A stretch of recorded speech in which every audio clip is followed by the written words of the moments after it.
आज आपण आमरस, पुरी आणि तिखट अशी बटाट्याची भाजी असा फक्कड बेत करणार आहोत.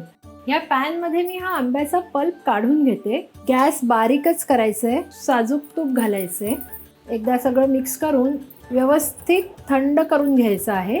आंब्याचा रस तयार आहे. आता आपण करायचे पुऱ्या.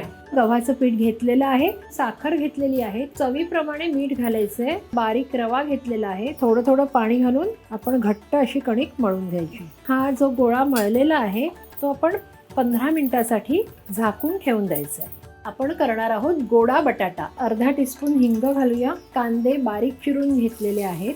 आता ह्याच्यात चवीप्रमाणे मीठ घालून घ्यायचंय. आलं लसणीची पेस्ट, अर्धा टीस्पून हळद, 1 टेबलस्पून एवढी मिरची पावडर. आपल्याला हे शिजवून घ्यायचंय.